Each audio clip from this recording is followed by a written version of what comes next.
is the HomeTech Podcast for Friday, February 11th. Get ready for Valentine's Day, don't forget.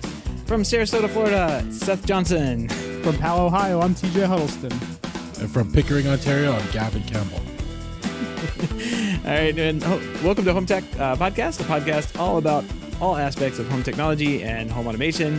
This week, we got a couple of very few things that have happened over the last week in the realm of home technologies, but I think we're going to have a quick conversation about kind of the state of whole house audio in the year 2022 and see what all of our thoughts are on that later on. But Gavin, first up, you had a victory this week, and we've got to say congratulations on your on your printer victory, man. Good job. You know, like, this has been something I've been working on for a long time, and as TJ said, you never solve a printer problem. So I'm just hoping it just works enough. But, you know, the worst part about this whole thing is I finally got the AirPrint working on my Unify system. I just don't know how, right? I've been making notes and everything, but I wasn't rebooting in between some of these changes. So I don't know which one of these changes caused it to work, but it's working now. And I'm going to start going backwards and try and figure out if I can break it again. So it feels good to be able to print whenever I want right now. Printers are somehow still one of the worst devices in 2022. I don't understand why nobody has marketed like just an easy to use and like functional printer. I think Brother is the only one that I reliably use. And they're not the most attractive devices in the world, but they just continue working with Wi-Fi and Ethernet. So just shocking that we're still having this problem. The worst part that drives me nuts, though, is my neighbors have some old school dummy printer hooked up to their computer, and they never have problems, right? It's just me, my Wi-Fi, my AirPrint. All I want to do is AirPrint from my phone. I'm sure they just have like, there's somebody I did a Unify system for, and I go and like update it from time to time. And it was kind of a favor job. And I go and I look at it, and there's one client and one printer, and that's it.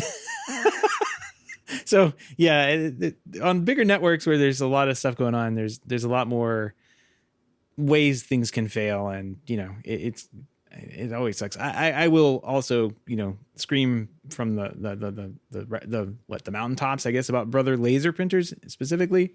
Yeah. I have had one of those for, I don't know, a couple of years now. It was $100, maybe $89 or something like that.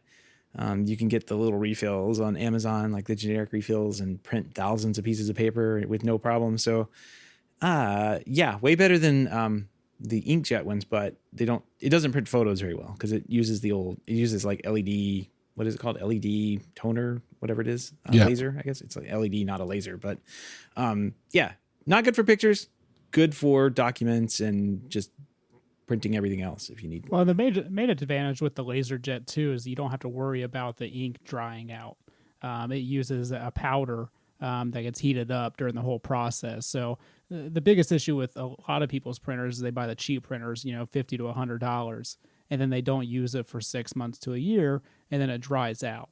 And LaserJets don't have that problem. Right. So this is hopefully the last time you're going to hear me talking about my printer issues on the show, you know, and listeners, if you really want to continue the conversation, just join us in the Slack channel. I'm always down for some printer talk. You know, we have a great conversation with Robert going on right now on the side thread. So we'll continue it there. Yeah, we'll find out next week in Printer Talk. But what do you say, guys? We jump into some HomeTech headlines. Let's do it. Let's do it.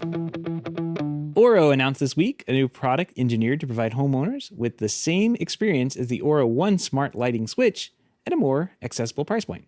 The Orro S will contain the same sensors and function much the same way as the Orro 1, but without the, you know, fancy touchscreen interface on it.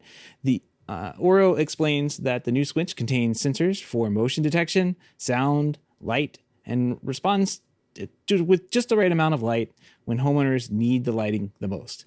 So it's got like a little automated thing in there. The Orro S also learns and adapts to the homeowner's habits, preferences, to reduce lighting usage by as much as 80%, the company claims.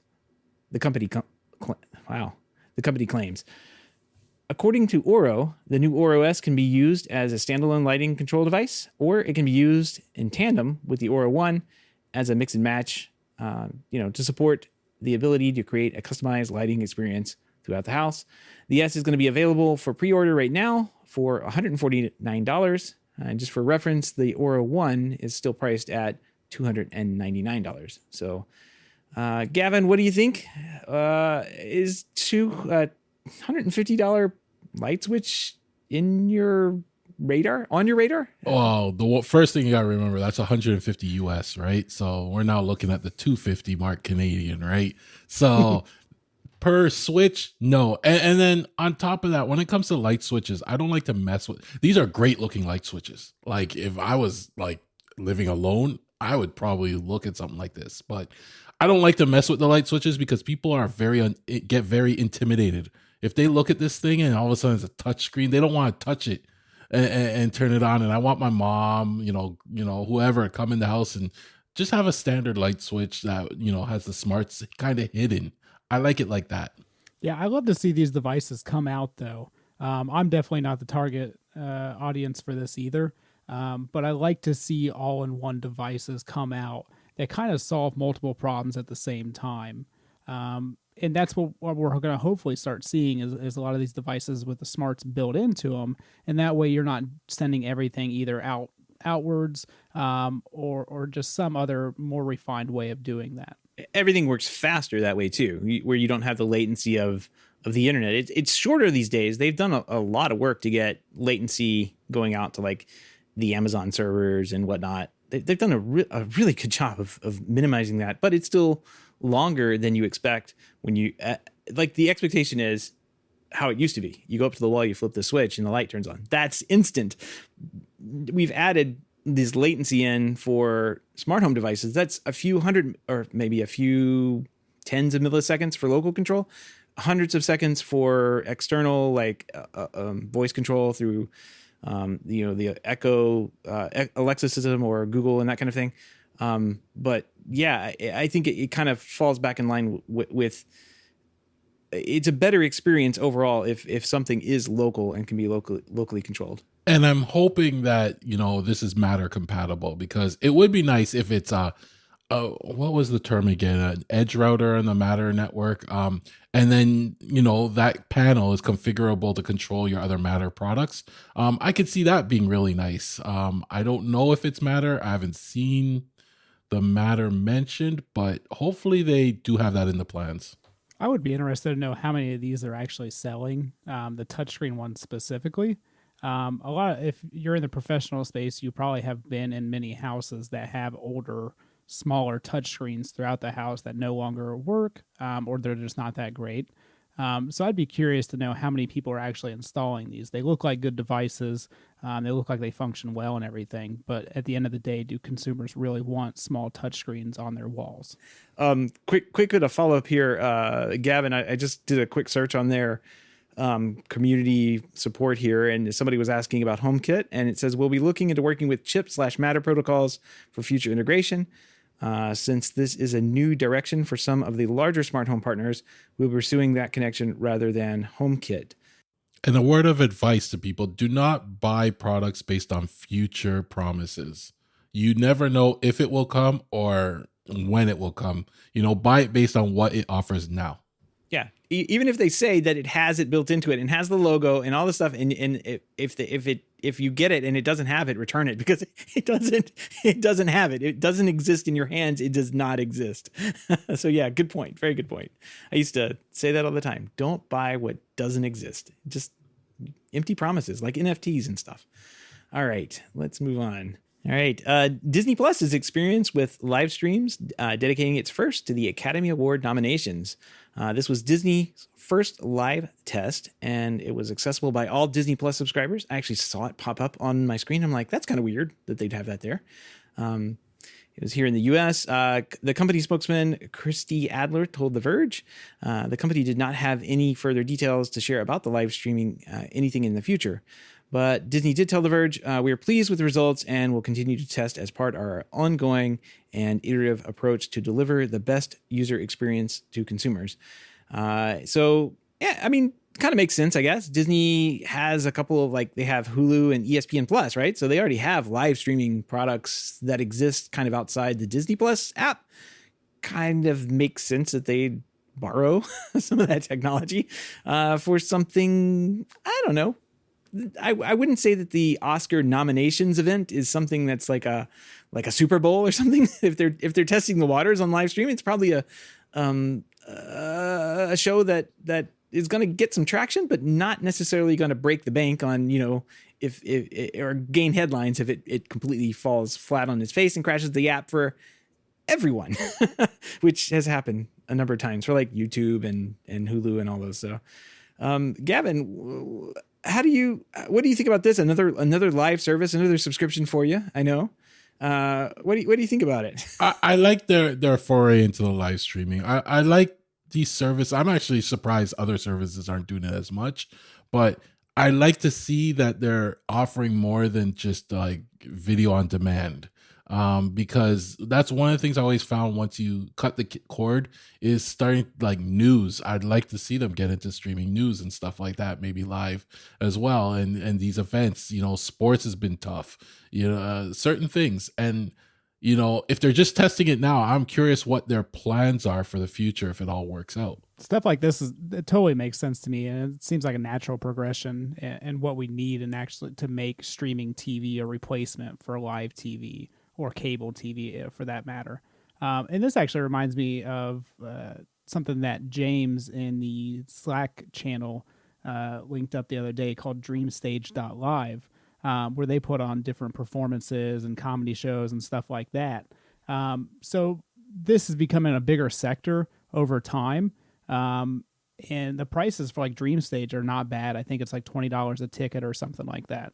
So I think we're going to start seeing more of these live performances pop up, and especially as COVID keeps going around the world right now, people are going to still seek that indoor entertainment.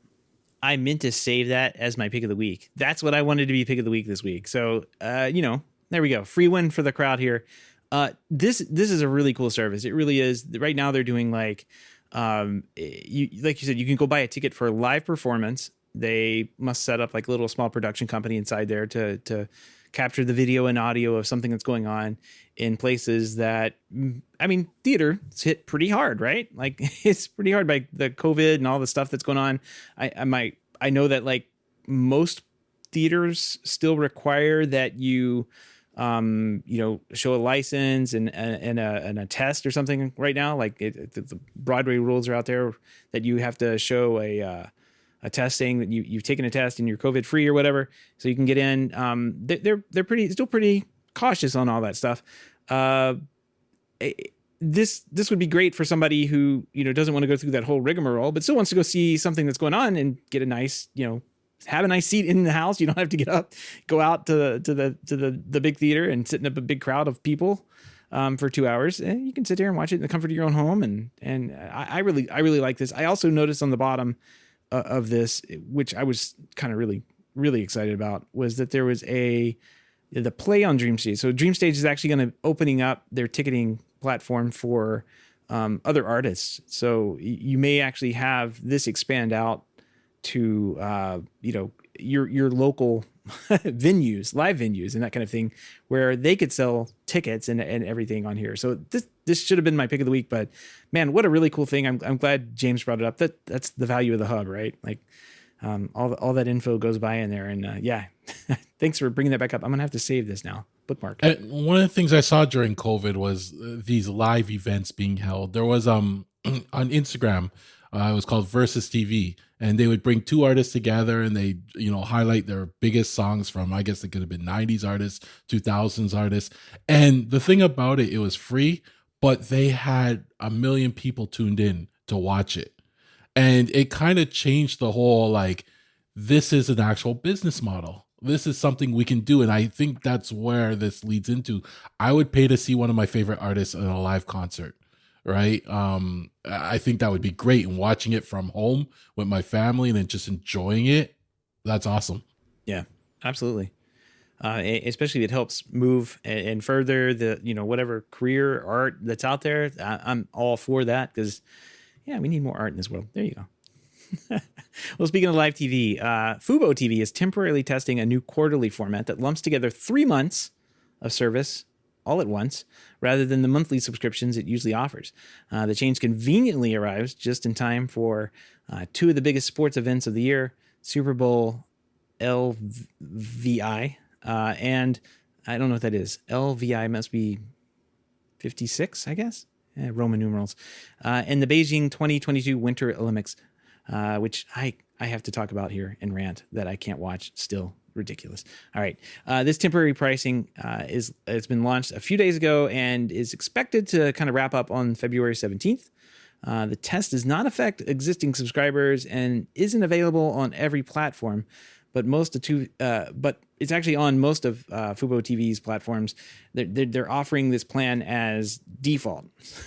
So kind of an in-run around people who are like, yeah, I want to watch the Super Bowl, I want to watch the Olympics. I'm only going to pay you for 1 month. No. You're going to pay us for 3 months. and then you're out. But it's pretty interesting. Like, I don't know. I'd probably just pay 1 month. Call it a day. Yeah, I could see what they're doing. It's like, yeah, we'll get you in using the Super Bowl, but stick around and see if we have something good. And I think with Disney Plus, that's how I felt. You know, at first I was signing up. What was it for at first? There was something they were offering at Mandalorian. First. Yes. And then after I was like, all right, I'll watch that and I'm going to get off the service. And you know what? I hung around because when I started seeing the other stuff they were offering, you know, it was great. You know, and I'm still there watching it. So I can see them doing it and it will work out for them. I think it's an interesting concept if you are into sports or something that does happen seasonally where you don't need a subscription for the whole time. You know, for example, we could watch, you know, NFL games here, but finding a subscription for that service for the entire season is a little difficult, depending on what games you want to watch. So if there was a streaming service that just offered that in a chunk for the entire NFL season or something like that, that would be appealing to me. LVI is indeed 56. Thank you, Google. But yeah, I don't know. So Winter Olympics, still awful in the States here. NBC, it should honestly be a war crime for what they've done to the production of that. It's again in China, which is pretty much 12 hours behind us. So like we could actually be watching live things at decent times of the day, but no, they pre-record them. They chop things up in the most absurd ways and then feed you little spoonfuls of what they want to show with the most horrible commentary over the top of it. And yeah, the Olympics here in the States, at least the TV coverage is just horrible. I haven't had a chance to go and figure out how to do the VPN thing that I tried to do before to catch the Australian feeds, because everybody says Australian feeds are the ones to get. But I don't know, I'm just being lazy and there's other stuff going on. And the worst part about all of that is you'll get spoiled. Like, even if you wait for the recorded ones, you've already heard through the news or social media who won what. And that will just drive you nuts because you can't avoid it. You know, there's no way of avoiding it. It's a shame that I feel bad for you. I have no interest in the Winter Olympics personally. I usually did before, but for some reason this year, I don't know. I just didn't feel like I was interested in watching. It's a weird year this year, but yeah. If NBC did anything like what I think it's Channel 4 there in Australia or something was doing, I mean, they just basically had in their app every single event that you could just watch. You could just sit there and watch it. Whatever event you wanted to pull up, it was just a live feed. I don't think very many of them had like people commentating over it. If they did, they were experts in the field. They weren't the, 4 people that are assigned to work the event and generically talk about athletes. So it's like, I don't know. Like, it seemed like it was just a better coverage overall, but we have this just strange, really strange, like Olympics coverage here in the States, and it's no fun to watch. It really is no fun. Like, give me the sport. I don't want to see all this, conversations and little side stories about somebody growing up, and just show me what's going on. It should be live. I don't get it. I will subscribe to whatever streaming service allows like an average person to do the events before the professionals do it. That way I can see how impressive it is. Whoever does that will get my money. That would be That'd be interesting. That would Here's be a guy very from interesting. Montana doing the jump. And he broke his leg. Ah. And then you would appreciate a professional doing that. Like, man, they are really good. Yeah. Just fly somebody out there and then say, all right, you're on the high jump. Here's your you're supposed to run up here and jump backwards over that pole that's up there. Wait a second. No, I don't think I can do that. The gymnastics thing would be pretty good too.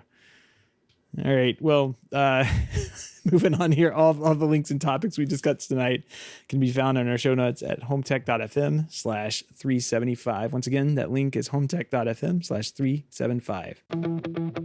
And as I teased at the top of the show, we're going to have a quick conversation about the state of home audio in 2022, kind of like what our thoughts are on it. We have a couple of these topics kind of sitting around and that we talk about quite a bit before the show. And I have to remind them, no, save these conversations for during the show when we're actually recording, so we can get these out to people and they can listen to us talk.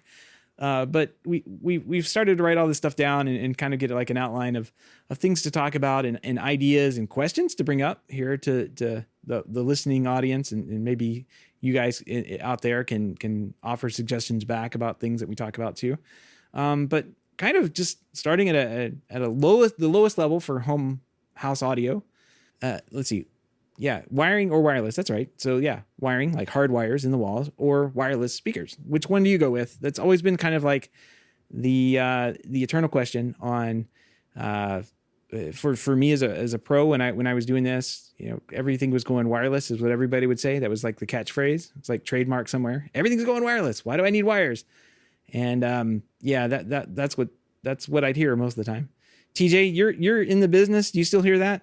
Is that still the catchphrase? It's all wireless. Everything is wireless. It's amazing how often you hear that. And what a lot of people don't realize for some reason is that even wireless needs wires to get there, right? So like your Wi-Fi is wired at some point. Your wireless speakers are wired at some point. So all this stuff still requires wires at some point. It's just what you prefer to use in the long run. Yeah, because if you get a wireless Sonos speaker, it's still got a power cord.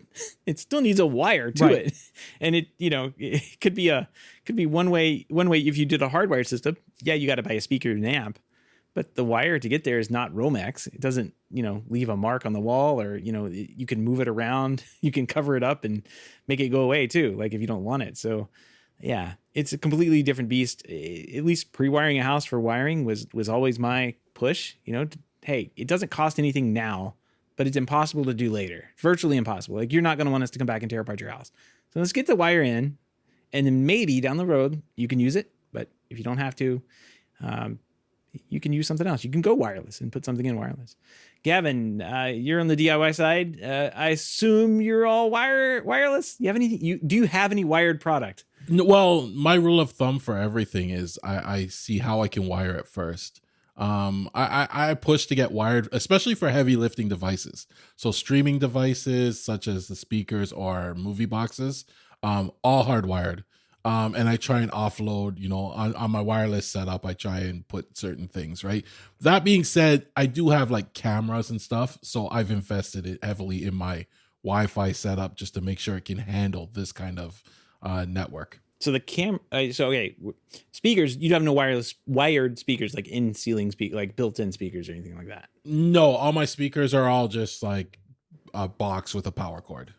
Gotcha. And then, so for cameras and stuff, it sounds like they're wireless too, as in like they plug in and get on Wi-Fi. Yeah. Most of them, I have one maybe hardwired. Gotcha. Okay, cool. And I would say that's most people. And slowly becoming me, as we'll probably talk about later here in the show, of all the new stuff that I've kind of been playing around with recently. But the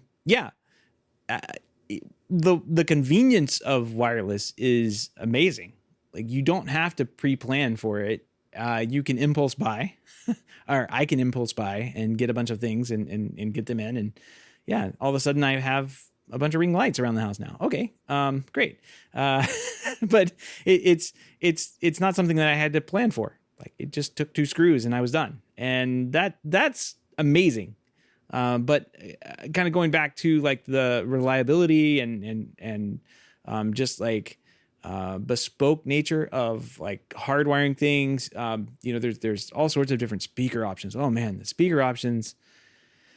Yeah, I am not a speaker person. If you've ever, I like speaker. I like sound. I like good audio. But I have always been the transducer is just a transducer crowd. But I will gravitate towards something that sounds better, like a Sonos system, over listening to, a soda can like an Amazon Echo. I want to have better music. I know what good music sounds like. I know what live music sounds like. So I'm going to gravitate that direction. But in the house for background audio, I don't think that my personal opinion is that you probably don't need $5,000 powered in-wall speakers from studio monitor grade speakers for background music. That's just not the right application for that. I get that some people want it, but it's never been my thing. So I've always been like, hey, you've got these mid-range speakers you can put in. You can go higher, you can go lower, but here are your options there. And then a lot of people actually these days, and designers, really like the invisible speakers. So we have a lot of options there. They're better than they used to be, at least. Yeah, and that's what I wanted to bring up too, is there's two big options you have with doing wired speakers, right? You have the customization option, so you can do things like invisible speakers that you just brought up. You can do landscape speakers that kind of like surround a pool or patio area, so that way you get good sound all throughout the whole place. Well, hold on. You got to stop on landscape speakers, because I don't think this trend has not hit DIY, and it's massive for integrators, because I don't think people realize how awesome a landscape speaker system is. We're talking about like 4 to 6 inch speakers that look like those like landscape lights that you have out there, like the little brown lights that shine up into the trees. They look just like that, except there's a speaker inside there, and they're about 6 inches big. And then there's like usually a subwoofer or two that get put in depending on the size of the property or the area. And that could be just like sitting on the ground, but the better ones actually get buried down in the ground, and all you see is this little like smokestack coming off of the ground. You don't even know it's there, and it gets buried in there, buried behind all the plants, and somehow you're sitting out of the pool, and there's just like this massive wall of energy around you, and those systems sound amazing. Everyone that I've turned them on to ends up adding more speakers because they're like commercial systems. They're like 70 volts, so you can add more speakers onto them. And the more speakers you add, the better it sounds, because you can actually lower the noise. It raises the noise floor of it, whatever. It makes the sound pressure level the same, uniform around the whole thing. So it's a really good system. And yeah, TJ, I didn't mean to steal your thought or anything, but I just wanted to break in. Those systems are awesome. And I haven't seen them hit DIY or anywhere near DIY at all yet. And I think once you guys get a hold of them, Gavin, you're going to be blown away by what you can do with these. See, we're spending your money.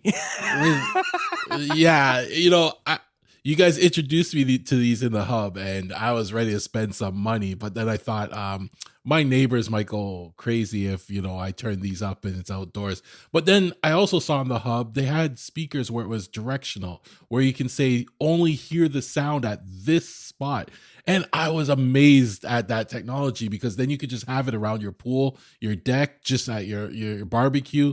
Then I saw the cost, and yeah, it's not for do-it-yourselfers. Yep. Yeah. It's the pricing's still up there because I think it's still a premium product. There's not much demand for it. Like, there's a ton of demands for those horrible rock speakers. And if anybody has those, and you know what I'm talking about, because they don't sound good, but those are probably what your neighbors think you're going to have. You're going to have those rock speakers. The system that TJ is talking about doesn't sound anything like those rock speakers. And you can actually play it at a lower level, and it's still audible to you, but not your neighbors. So that's what actually makes it, I'm going to get you one. We're going to get you to put in for free. Yeah, well, I don't know. We'll find somebody. You said you're going to get me one. This is being recorded. Do not edit it out. You're going to get me one. We can work a deal out, Gavin. I got to come to Canada this year anyway. So there you go. But the second point I really wanted to bring up about wired speakers is upgradability, right? What's really nice when you go into like these older houses that maybe added wired speakers in the ceiling or in the wall, maybe the speakers don't work anymore, or they kind of just look awful. You can easily replace those speakers with new ones and then add whatever smarts you want to it. So if you just wanted a basic amplifier, you wouldn't be looking at that much money to do that. If you wanted to add like a Sonos amplifier, that way you could control each zone of speakers individually, that would be relatively easy as well because you already have the speakers there. So it really upgrades your options for what you can upgrade to in the future in terms of streaming services and all that good stuff as well. With a wireless speaker, you're kind of locked down to their ecosystem. So, as much as I like Sonos, if Sonos were to go out, Sonos products probably wouldn't work anymore. You could just change the hardware at the end of the speakers. Right.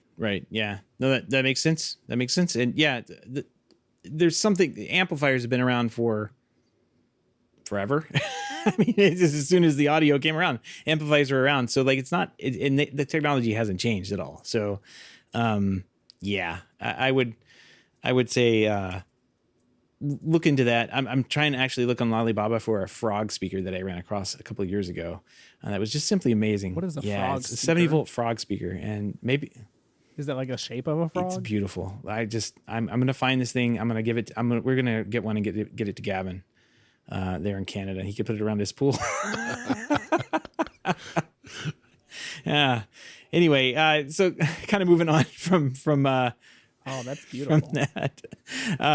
Yeah, Alibaba. It's got some strange things on there. So There you go. I'm gonna spec those in now. $15. I mean, it's a pretty good deal. there you go. It's got a little side. It's like looking at you curious. Yeah, that's our show art for this week. $15. You got to buy 300 of them though. So make sure you get it right. My mom would name them and everything. She'd love them. Could you imagine walking out to somebody's patio and they just have like 30 of these around the patio? You're like, what are you doing? It's amazing. Why is there so many frogs? Hey, but listen to this, and they turn it up. Yeah, it's great. My neighbors hate me. All right, so we've mentioned a couple of times wireless options. I think all three of us are just like Sonos to a T. Like there's not very much difference there. But what Gavin, I think you brought up is how we implement them in our house, how we implement a Sonos system in the house. Yeah, so there's more to it than just the system. When I was doing my home system, I also wanted to look at, like the flexibility. So I went with Sonos because of AirPlay 2. We're an Apple home.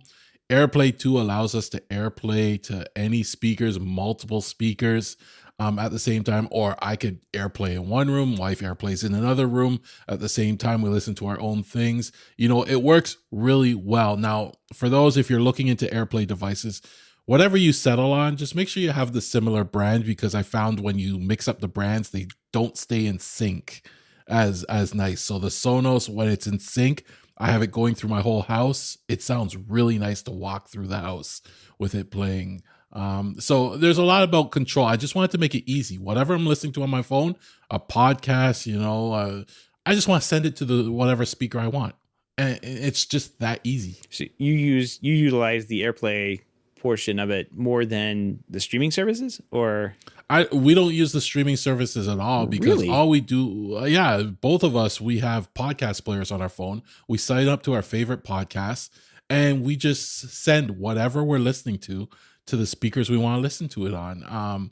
The streaming services, if we have to, we can AirPlay those too for the most part.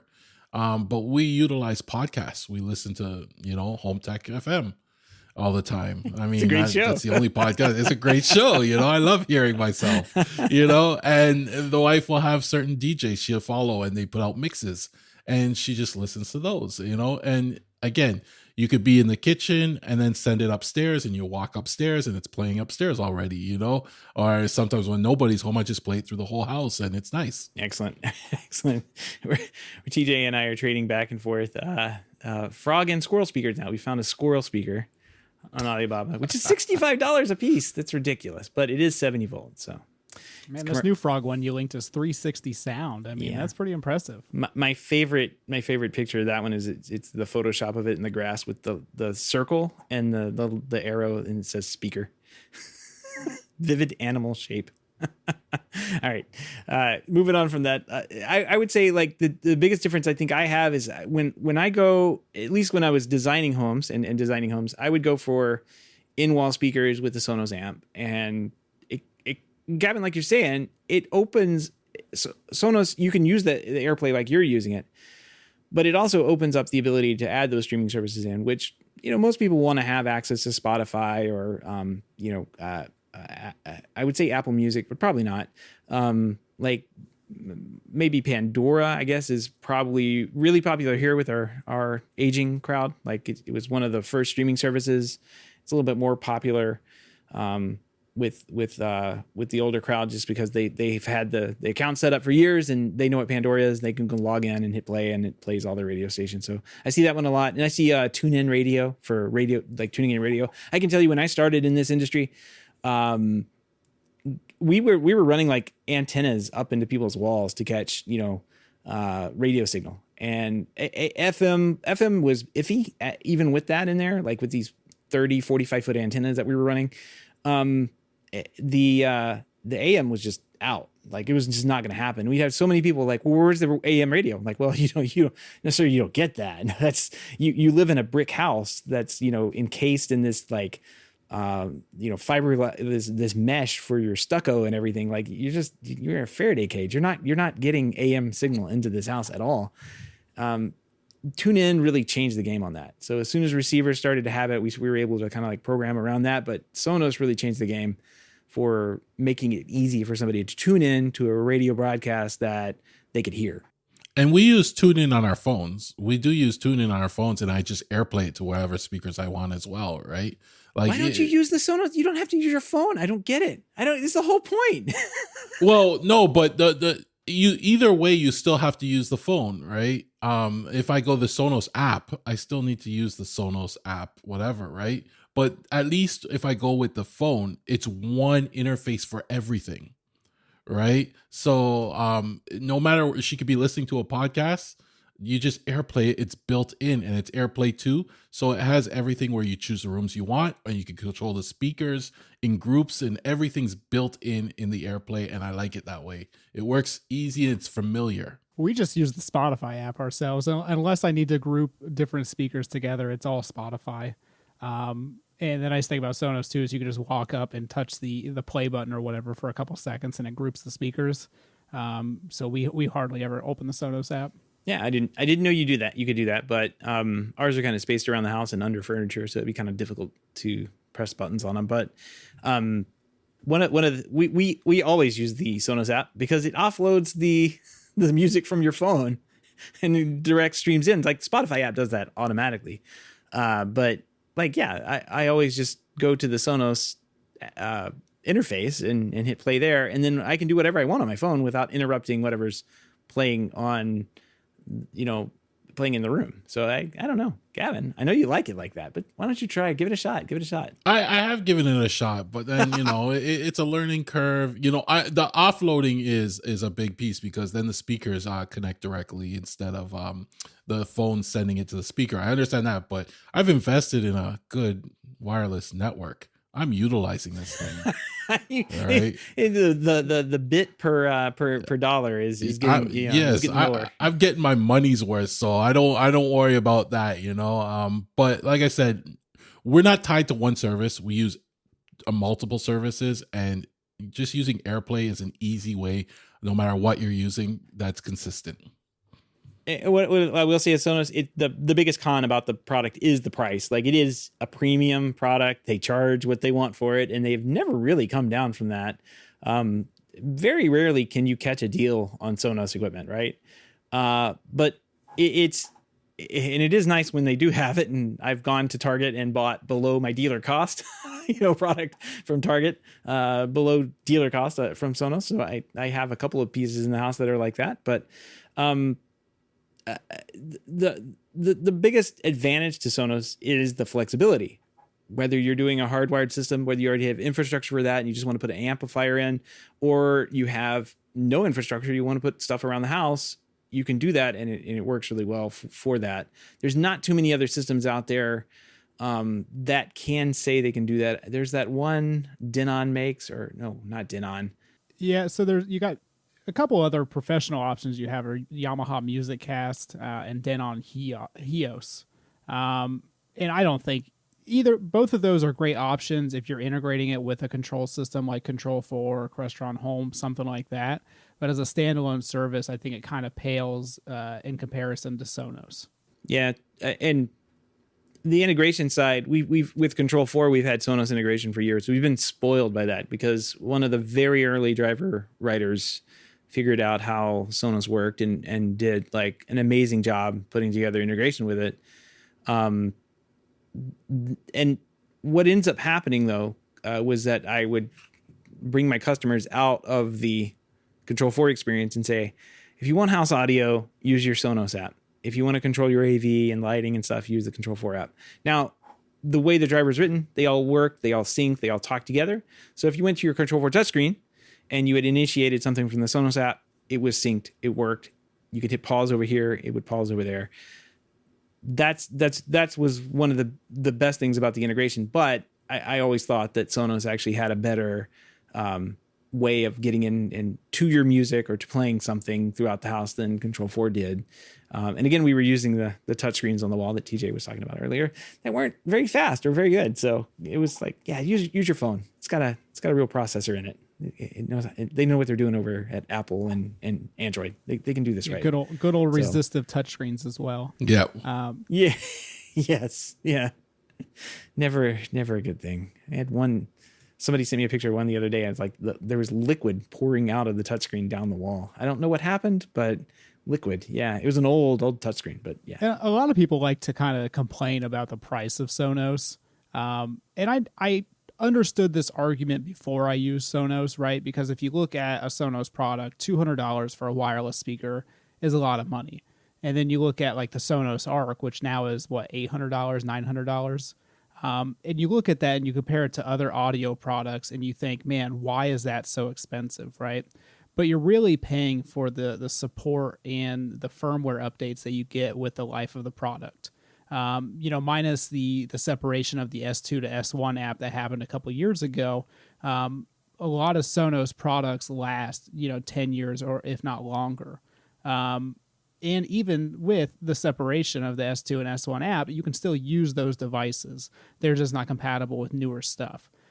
So in terms of how long you get to actually use your devices and stuff, I don't think Sonos is a bad value. No, I will add to that. TJ, you sent me, what was that thing? It was an amp, one of the old Sonos amps, like the first generation Sonos amps. I can't remember the name. I think it's a beast. Yeah, it was huge. It's got the 5-port switch or 4-port switch in the back of it. It's got audio options for both speaker and line outputs. Like, I can't remember the model number of it off the top of my head. It's actually before I started selling Sonos, they had these things out. So this is 2 models back, probably 2010 timeframe. I don't know. It's a long time ago. 10-year-old speaker amplifier. I got on the phone with Sonos. I was like, DJ said he couldn't get this thing to work. I bet I can get it to work. Well, I couldn't. So I got on the phone with Sonos. I did all the tricks that I remembered how to do from 2010, 2015. And so, yeah, I got on the phone with Sonos. This guy wouldn't let me off the phone. I'm like, no, it's cool, man. I don't need this to work. Now, he wanted to try everything under the sun to make sure that we could get this thing online. And it wasn't having it. So something inside of it is the networking card is probably broken or something. But it would get online. It just wouldn't get a URL from the outside world. It just would not do it. And okay, we tracked it all down. I'm like, hey man, that's cool. He's like, no, let's try one more thing. I got one more thing. And I go, no, man, I want to get these guys are relentless. They wanted to fix it up. I cannot praise a company more for the support than something like Sonos, Lutron probably too.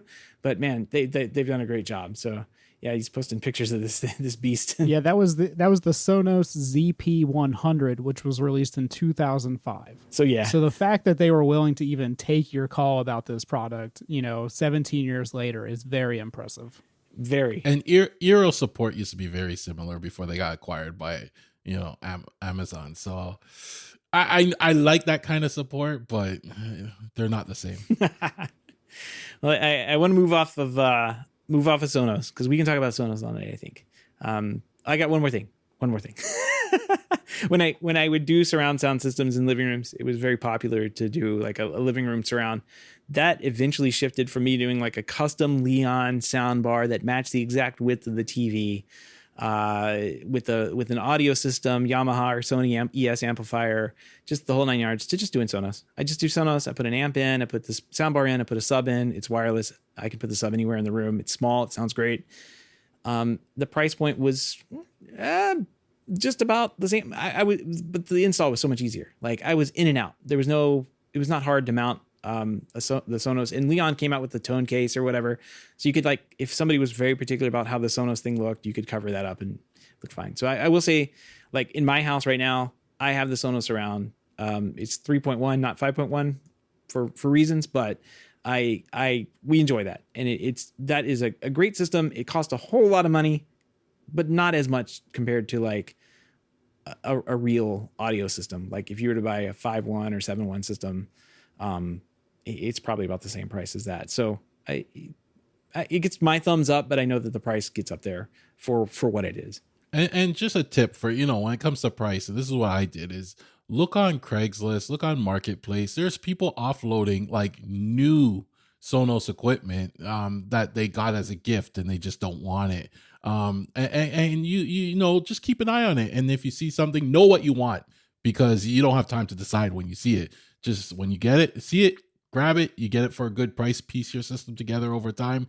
You'll save a chunk of money. You can also think of getting the IKEA Sonos speakers. Those are very affordable. Or also factor in the fact that a lot of them come with the voice assistants built in, so you don't need a voice assistant speaker. And that's another $30 that you saved right there. Like any little thing you save helps. Yeah, and you can really get a good deal on used Sonos stuff. I picked up a play bar when the Arc came out for $200, so you can cut that out if you want, Seth. I'm so mad at you guys right now. You know my problem. You know my problem with used equipment and auction sites. Luckily, there's nothing on the government auction sites for these Sonos speakers, but I just ran across it's 2 Sonos amps, 3 Play 5s for $350.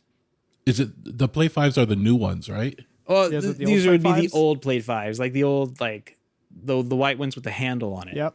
See, those ones are good though because they have aux in and aux out, and they just sound really good. Yep. And they still work with the S1 app, so there's no problem with using them. They still work with Spotify. No AirPlay 2 though. No AirPlay 2 on those. Well, you guys just cost me $350 on this episode. This is ridiculous. All right, moving on. Other products. It's ridiculous, man. I'm so upset right now. Those Play 5s sound great. They do. I have one. Awesome speakers. All right, Pro side. On the Pro side, we have Control 4, Crestron, Elan. All of the professional products have some type of integration with sound services. Control 4 has worked in the past couple of years to bring in direct integrations to kind of move their dealers off of Sonos, like the Sonos addiction, and get them back into the Sonos. And I will say it's to the point where it's like you can do Sonos, but if you want to do everything in the Control 4 ecosystem, it's okay there too. And I think Crestron is pretty much the same way as well. Like I don't know if Crestron has any direct integration with Sonos, but I know that they have some pretty superior products when it comes to streaming, amplifiers, that kind of thing. They have some pretty good stuff over there. Yeah, and Crestron Home actually has a really nice one too. It's called the DM-NAX, and it's got 8 speaker outputs and 8 inputs as well. So you can do 8 different streaming services all in that one little box. It comes in pretty expensive. I think it's $5,000 to $6,000 at least, and probably a year or two out on order. But it is an all-inclusive package, and it works very nicely within the Crestron Home system. Yeah, I do remember whatever the price of that one was. It was a great price for 8 zones of audio, an 8-zone amplifier, and everything that it did all in one. Because if you compared it to doing like an 8-zone Sonos system, you'd need 8 Sonos amplifiers, and those are not inexpensive themselves. I think those are like $800 or $900 now. So, or if you're on Craigslist, they're just $350, and you get 3 wireless speakers with it. Anyway, yeah, it was a great price, but I would Control 4's kind of gone through many iterations, at least that I remember and kind of see these days. Now I think they have the same issues with inventory. I want to say they have problems getting some of their audio switches in. They've kind of monkeyed around with how many zones out, but when I was working in the Control 4 world, everything was like 8 zones, 16 zones, or 4 zones. Like you could do that many, and that's it. 4 zone systems, few and far between. I don't know of. Actually, I have one of those amps for sale. If anybody wants it, get in touch with me. I have somebody that needs to offload an amplifier.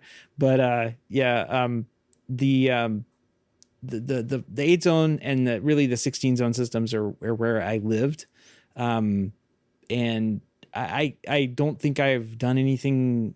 I don't think I did anything very much smaller than that, other than just adding in Sonos.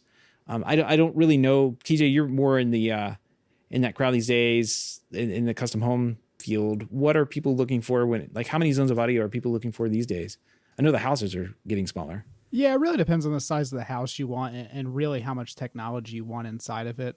For a 5,000 square foot house, you can usually expect 4 to 6 zones of audio.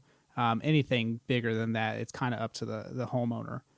We go into a lot of houses, though, where it's 4 zones of audio. They have their kitchen, they have their living room, maybe an outside area, and then like a basement area.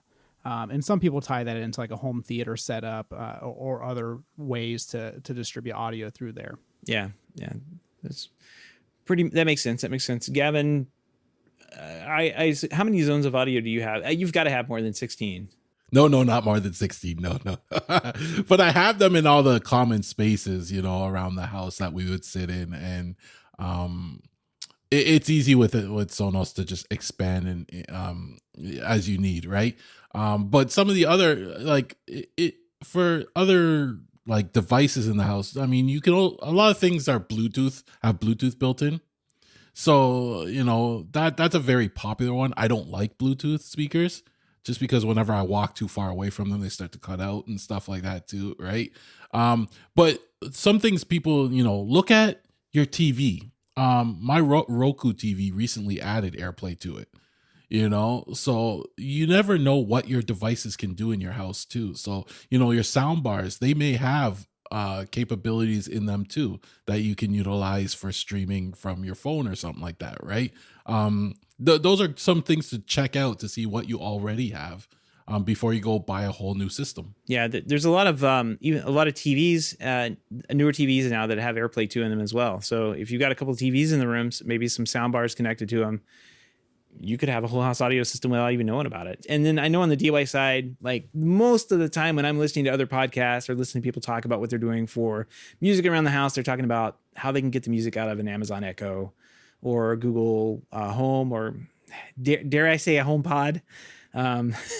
But that drives me nuts because those things sound awful. And I even bought one of the more expensive Amazon devices that were supposed to sound good, and it still doesn't even match up to my IKEA Sonos speaker. So I cannot sit around listening to those little pucks. I guess if you just want to have background sounds, they're all right. But when you want to listen to music or hear my voice on the big speaker, like you need something with some bass on it, right? There you go. Yeah. When I'm listening to myself, I don't know. I don't have any bass in my voice. So. This whiny guy talking through his nose on the podcast there. Yeah. So having a better speaker is, I don't know, the Apple, the original HomePods that I have sound pretty good. We use those for our TV here in the garage. We've got them synced to an Apple TV. They work well and pretty happy with them. Just about every time we watch TV out here, that's what we're using for. Not the best experience because it's all Wi-Fi and like Apple's implementation between a HomePod they don't want to support and an older Apple TV that I'm using isn't the best, but it does the job. For a garage TV, it's not bad, so I can't complain too much. I guess I have like here pros and cons for the DIY stuff. Pros, it's generally inexpensive, or like you said, Gavin, you have it laying around in the house already, just don't know it. You can find deals. Yeah, absolutely. So the cons, of course, probably the audio quality is probably the biggest one if that's something that's important. If you just want background music in the background, some of these don't sound terrible, especially the larger Amazon devices and the HomePods. They don't sound terrible. Like the can ones, they don't sound good. The puck ones, they don't sound good. Like the speaker ones, like the ones that are bigger, like little shelf things that you can put on there on your like the ones with the touchscreens on them, they sound okay. At least at lower volume levels where they can kind of maintain what they're trying to do without adding distortion in and blowing out the little tiny 2-inch speaker inside of them. So, yeah. And one of the things that we kind of mentioned was a pro earlier, and a con of these is that they take up counter space. They take up like space on a countertop. So Sonos is a little bit different, is it can kind of remove some of that, and especially like the professionally installed stuff. You get your counter space back, and you get like your equipment room back. Like you can hide all the equipment away in a cabinet or a closet somewhere, and it lives there, and you don't ever have to see it or interact with it unless you need to like dust it off or do some maintenance or something like that. I wonder if there is an in-wall speaker where I can install it, or not in-wall, even in rooftop, ceiling top speaker, where I can install it next to a light, run a wire to that light for power, and then it's on the Sonos net, use Wi-Fi for Sonos. Like, is there something like that exists? That would be nice for a do-it-yourselfer, because then you can easily put it in the ceiling. I'm just thinking out loud here, my next project, maybe. The biggest problem with a light speaker is that lights turn off. Maybe not when you want the speakers to turn off. So like there's been plenty of those light speakers, and people have been trying to make light bulb speakers for a while. And I think there's actually a professionally, like I talked to them not too long ago about coming on the show, but they're over in the UK, and they are like an extremely expensive light speaker for super high end installations and like museum area or like commercial settings where you'd want to have some fancy fixtures, but also get some really quality audio. They make them, but man, you will pay for them. And it's an interesting product. Has the full RGB W light inside of it, and a good sounding speaker. James actually in the hub turned me on to them. But they're not here in the States yet, so we kind of decided to kind of touch back later whenever they were trying to market over here. We could talk about them a little bit more. Can't remember the name right now, but I did talk to them maybe a year ago or so. Anyway, I think that kind of wraps up our conversation here about Whole House Audio. It's a pretty good conversation. Lasted a little bit longer than I thought it was going to. But if you are listening and you think we should probably touch on one of these topics like this, and just have what we're doing is just sitting around having a conversation. Come to the conversation and ask a question, or, say, hey, you didn't talk about this and I use this every single day and I love it. Let us know, 'cause I'm very interested in that kind of stuff right now. I'm not a professional installer anymore. I kind of have access to equipment through back channels and that kind of thing, but for the most part, I'm shopping on Amazon just like everybody else. So, let us know, what's really working out there for house audio these days, if we didn't touch on it. So, and it's not Sonos. Like, let me know. Yeah, and I'm interested if any of our listeners have used Blue Sound or Arylic. Arylic is a new company I've never heard of. They make a couple different streaming amplifiers and in-wall speakers, that kind of thing. So if you're listening to the podcast and you've used Blue Sound or you've used Arylic, let us know in an email. All right, pick of the week. I've got one. I guess I needed to add some things onto an order to get free shipping, and I got these Ring solar powered wall lights. Have you guys seen these things? I have not. They have them at Home Depot, and they're like, let's see, they're $80 a piece. No, they're $80 with the bridge, and then $59 a piece. So not a terrible product price point for adding on a security light outside. It's got a motion detector in it, 800 lumen light. And it what's really nice is it with the bridge, you have to have this little Ring bridge thing. So it's worth grabbing one of those. Those are $49. So get the package. It's cheaper to do it that way if you just need one or two.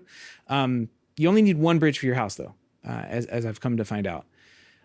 These things, you basically take two screws, you mount it up on like the eave. It's waterproof. It just needs sunlight. It's got a rechargeable battery inside. It's completely water resistant and everything. So I just screwed them right to the eave of the house. And if someone walks by, it'll kick on. But since it's in the Ring ecosystem, you can also integrate it in there and say, well, kick that on, but also kick the light on for this light over here. And you can kind of group things together to like light up the whole house if you wanted to. Really cool product, really good price point, and really actually works well. I was kind of surprised. The little bridge is, it uses Bluetooth to set up, gets on your Wi-Fi, But to talk to these guys, it uses like a 900 megahertz thing I found out. I had to go to the FCC's website because Ring doesn't say anything about it. But it's just like this 900 megahertz thing. And that I have one. The bridge is actually laying on the floor in the garage here and clear across the house, which isn't very far, admittedly, but like the exact opposite corner of the house, through brick wall, through my equipment rack, through the kitchen, is the other one that I put up, and it's got good signal, no problem. So range is not an issue when you get down to 900 megahertz at all. Couldn't recommend these more. They're actually fun to kind of play with and set up and get going. And they make a small one too. There's a little small one. I don't have any experience with that one. These are bright. And you can actually control the brightness on them. So if they're too bright, you can kind of turn them down. And it's got a lot of smart things for a $59 outdoor light. Not bad. Can recommend. At least that'll bundle in with your outdoor rated A19 bulb you've been looking for. Yeah, well that's for my parents. My dad.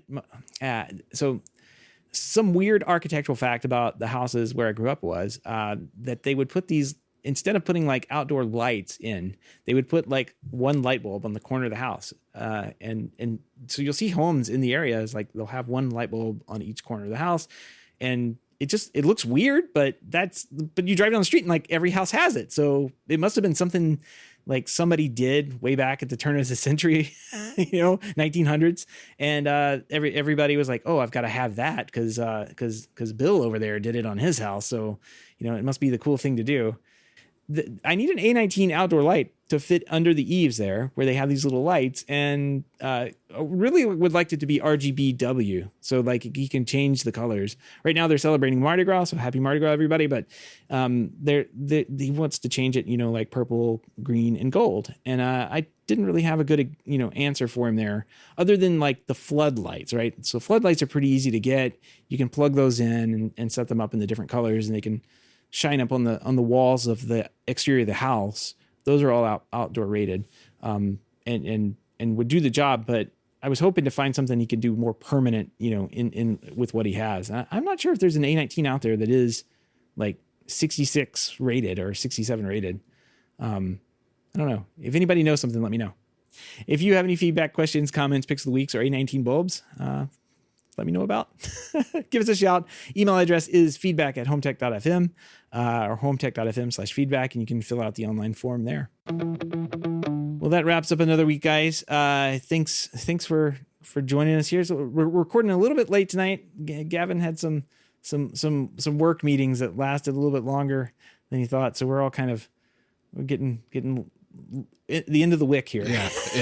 I guess. Yeah. It's been a long week, but I'm just glad I can make time to sit here and record this. Yeah, absolutely. It's been a long week, and it's only Wednesday. I have an obscene Winnie the Pooh comic to send you guys in our private channel here, but I'm not going to link to it on the show notes either. But it kind of goes along with the how I feel about today. So anyway, with that said, we want to give a big thank you to everyone who supports the show, but especially those who are able to financially support the show through our Patreon page. If you don't know about our Patreon page, head on over to HomeTech.fm/support to learn how you can support HomeTech for as little as $1 a month. Any pledge over $5 a month gets you a big shout out on the show, but every pledge gets you an invite to our private Slack chat, The Hub, where you can join in Printer Talk every week. And all the other aspects of home technology that we talk about in there, and even like the live streaming services that we talked about before, DreamStage. Like, I'm glad we found that right there in the hub. If you want to help out but can't support financially, totally understand, but we appreciate just a quick 5-star rating or review, a positive review in the podcast app of your choice as you're listening there with your podcast on AirPlay over your Sonos speakers. It'd be great. Well, that wraps up another week of Home Tech. From everyone here, have a great weekend, and we will see you next week. Take care, everyone. Take care.